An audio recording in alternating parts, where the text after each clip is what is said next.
मैंने अपने चुनाव जीतने के दिन भी उस दिन कहा था कि आजमगढ़ के लोगों, आपके सेवा करना केवल मेरा इसलिए फर्ज नहीं है कि आपने मुझे सांसद बना दिया, आपने मुझे सम्मान दे दिया इसलिए मात्र नहीं करना है। सांसद विधायक बनना बहुत छोटी बात है। ये आजमगढ़ के लोग नेताजी के दिल में रहने वाले लोग हैं, इसलिए मुझे आपकी दिल से सेवा करनी है और मैं करके दिखाऊंगा। साथियों, चर्चा की तमाम साथियों ने कैसे कैसे परिस्थितियां बनाते आप सब लोग आजमगढ़ ले आए, तो जहां आप आजमगढ़ लाए हो वहीं हमारी जिम्मेदारी भी बड़ी है।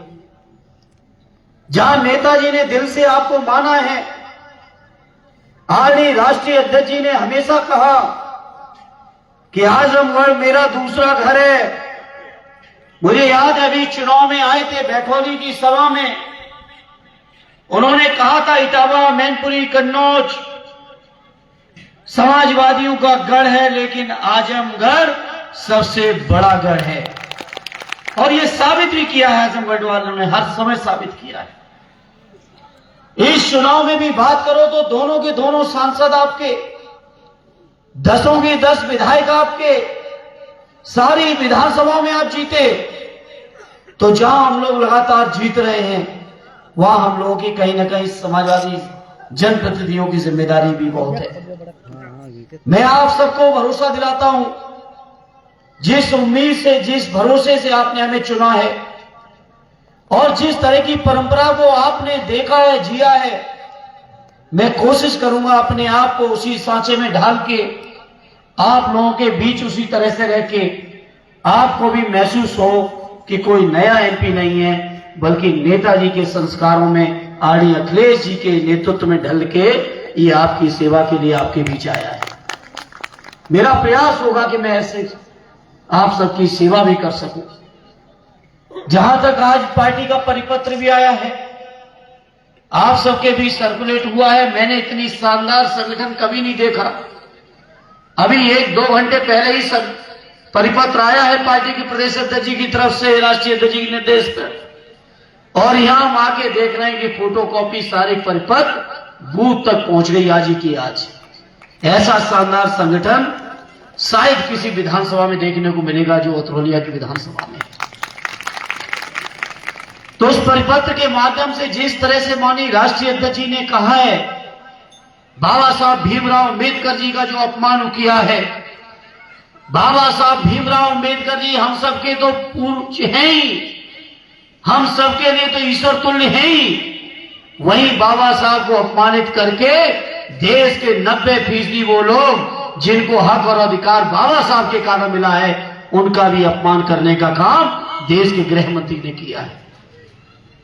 इसलिए मैं इस मौके पर अपने अतरौलिया के साथियों आपसे कहूंगा, जहां बाबूजी के कुशल निर्देशन में, माननीय संग्राम जी के नेतृत्व में आप सब लोग तो बेहतर करेंगे ही करेंगे, वहीं मैं इस मौके पर भरोसा दिलाता हूं, चाहे सड़कों पे जरूरत पड़ेगी, चाहे संसद में लड़ने की जरूरत पड़ेगी, बाबा साहब के सम्मान के लिए बड़ी से बड़ी कुर्बानी भी देनी पड़ेगी, तो हम लोग पीछे हटने वाले नहीं। ये समाजवादी विचारधारा, ये समाज के दबे कुचले शोषित पीड़ित लोगों के हक, न्याय, अधिकार, जिसको आदरणीय राष्ट्रीय अध्यक्ष जी ने पीडीए के नारे के तौर पर दिया है, हम सबकी जिम्मेदारी बनती है उस नारे को जितना बेहतर तरीके से हम लोग सफल कर पाए। अभी थोड़ा सा हम लोगों ने काम किया लोकसभा के चुनाव में, अभी पूरा भी नहीं हो पाया था। अभी तो हमारा पीडीए परिवार इकट्ठा होना और बाकी है। अभी तो थोड़ा ही थोड़ा हो पाया था, थोड़ा ही थोड़ा परिवार इकट्ठा हुआ तो उत्तर प्रदेश की सबसे बड़ी और देश की नंबर 3 की पार्टी आपकी बन गई है। और ये जो आपने 37 सांसद चुन के भेजे हैं, हम आपको विश्वास दिलाते हैं, सांसद होने के नाते आपको यकीन दिलाते हैं कि पीडीए परिवार के हमारे दबे कुचले पिछड़े लोगों के, अल्पसंख्यक भाइयों के मान सम्मान और स्वाभिमान से अगर कोई छेड़खानी करेगा तो हम 37 लोग लड़ने के लिए बहुत हैं। आपने इतनी ताकत दे दी है।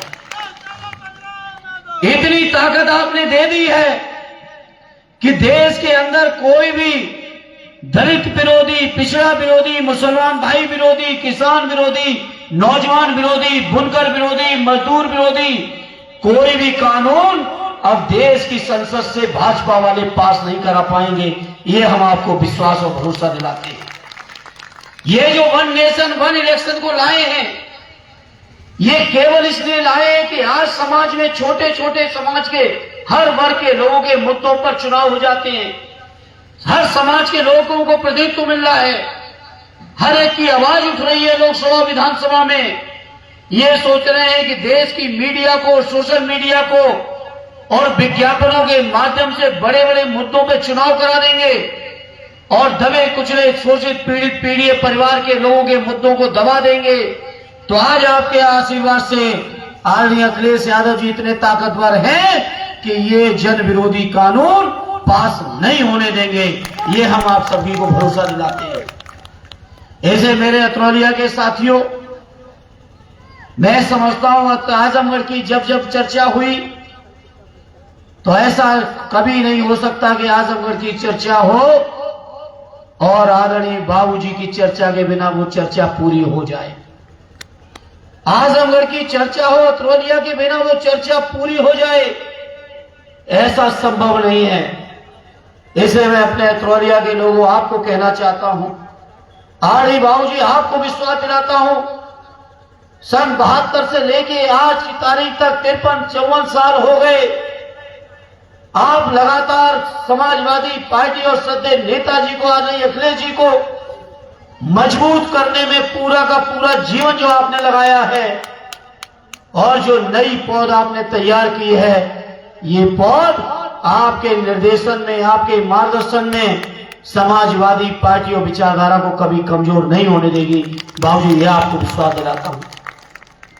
श्रद्धेय नेताजी के जो सपने हैं, आदरणीय अखिलेश यादव जी की जो नीतियां हैं, उन नीतियों पे चलते हुए न केवल समाजवादी पार्टी को हम लोग आजमगढ़ में मजबूत करेंगे और मजबूत करेंगे, बल्कि प्रदेश और देश में भी मजबूत करने में आजमगढ़ के लोग अपना बड़ा योगदान देने वाले हैं बाबूजी।